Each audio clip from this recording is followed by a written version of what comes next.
بسم الله الرحمن الرحیم.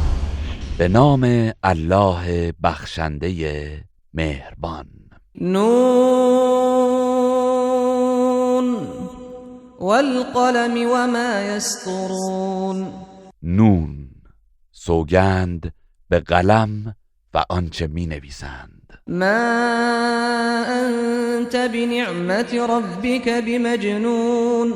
که تو ای پیامبر به نعمت و فضل پروردگارت دیوانه نیستی. و این لک لاجرا غیر ممنون.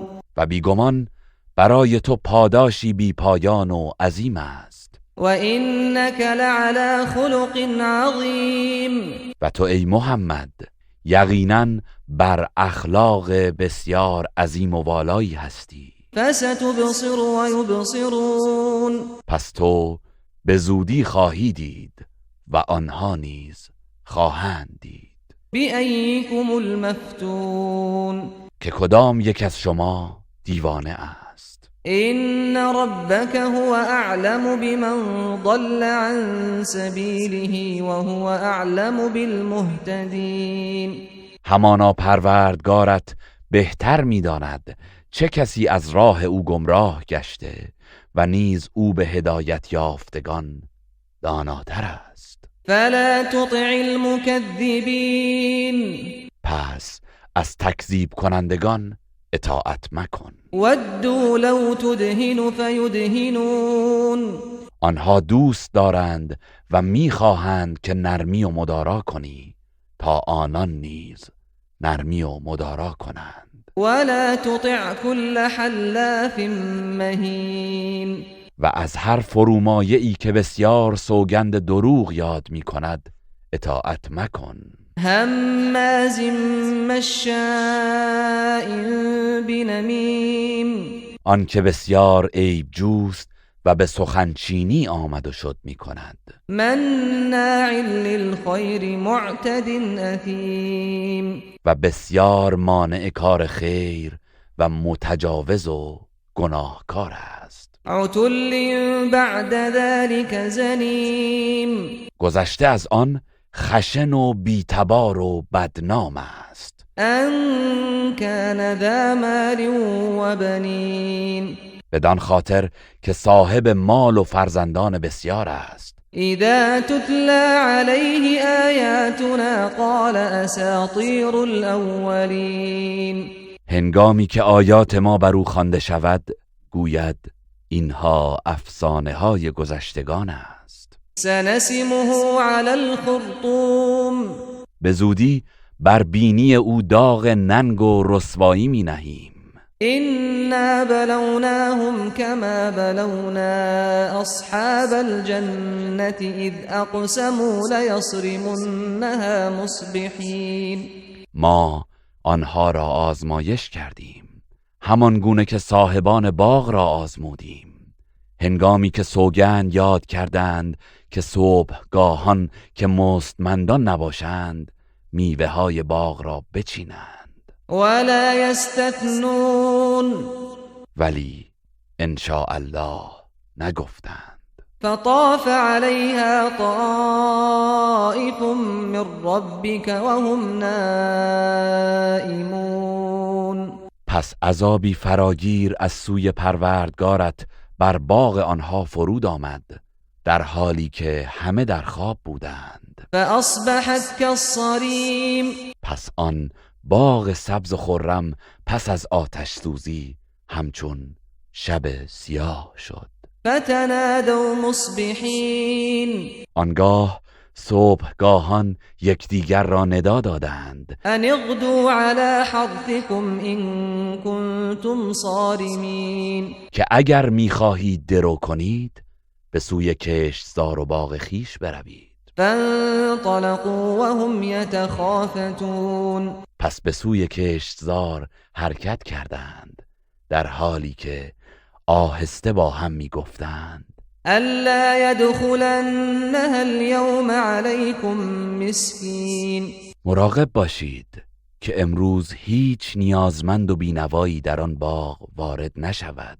وغدوا على حرد قادرین.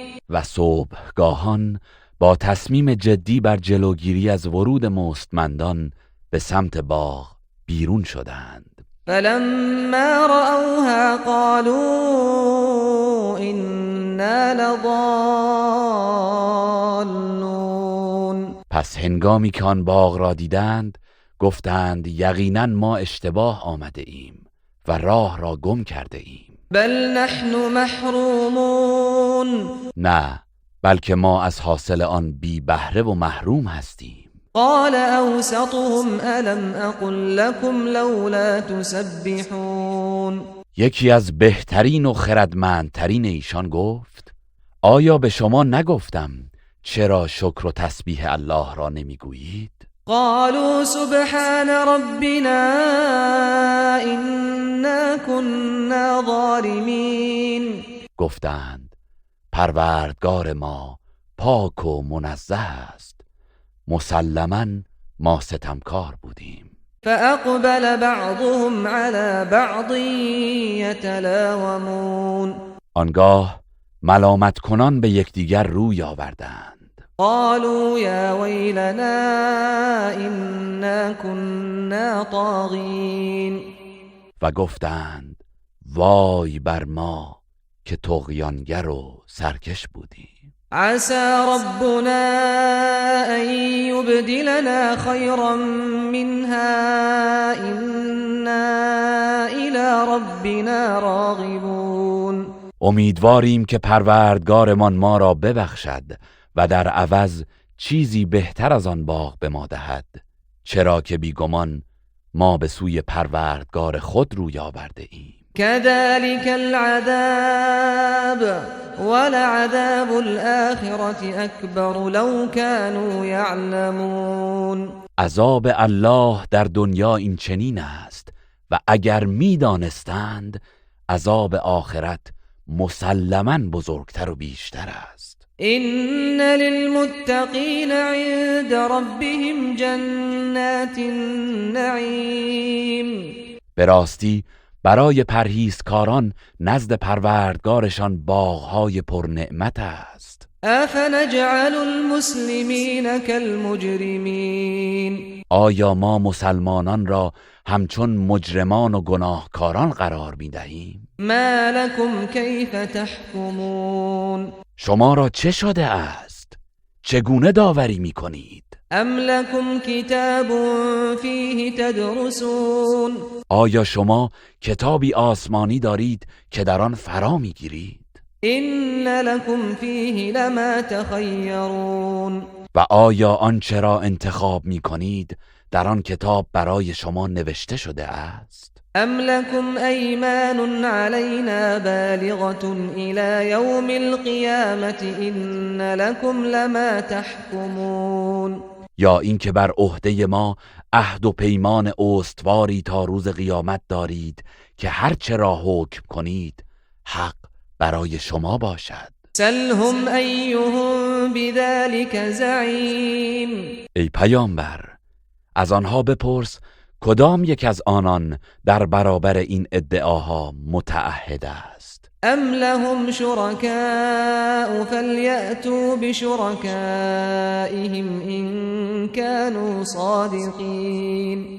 و یا اینکه معبودان و شریکانی دارند، پس اگر راست میگویند باید شریکان و معبودان خیش را بیاورند. یوم یکشف عن ساق ویدعون الى السجود فلا یستطیعون.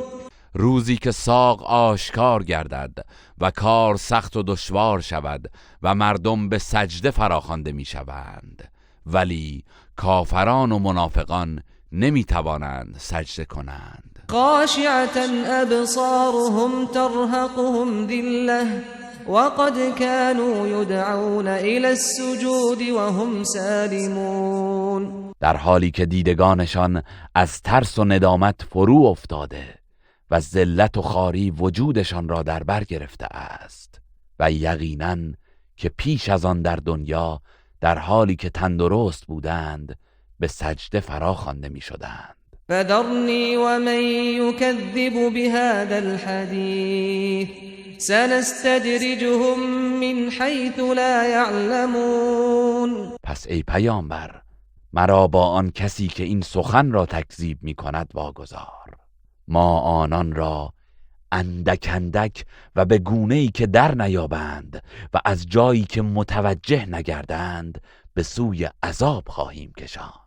و املی لهم ان کیدی متین. و به آنها مهلت می دهم، بیگمان مکر و تدبیر من استوار و محکم است. ام تسألهم اجرا فهم من مغرم مثقلون. ای پیامبر، مگر تو از ایشان مزدی درخواست می کنی که از ادای آن در رنجند و برایشان سنگین است؟ ام عندهم الغیب فهم یکتبون. یا اسرار غیب نزد آنهاست و آنان آنچه را میگویند از روی آن می نویسند. فاصبر لحكم ربك ولا تكن كصاحب الحوت اذ نادى وهو مكظوم. پس ای پیامبر، برای فرمان و حکم پروردگارت صبر کن و مانند صاحب ماهی مباش که با دلی سرشار از خشم و اندوه الله را ندا داد. لولا ان تداركه نعمة من ربه لنبذ بالعراء وهو مذموم. اگر نعمت و رحمتی از سوی پروردگارش به یاری او نیامده بود، یقینا در حالی که نکوهیده بود از شکم ماهی به صحرای خشکیده بیرون افکنده میشد. فاجتباه ربه فجعله من الصالحین. پس پروردگارش او را برگزید و از صالحان قرار داد. وَإِن يَكَادُ الَّذِينَ كَفَرُوا لَيُزْلِقُونَكَ بِأَبْصَارِهِمْ لَمَّا سَمِعُوا الذِّكْرَ وَيَقُولُونَ إِنَّهُ لَمَجْنُونٌ. و ای پیامبر، نزدیک است آنان که کافر شدند هنگامی که آیات قرآن را میشنوند تو را چشم زخم زنند و به خاطر خشم و حسدشان میگویند قطعاً او دیوانه است. وما هو الا ذکر للعالمین. در حالی که این قرآن جز پندی برای جهانیان نیست.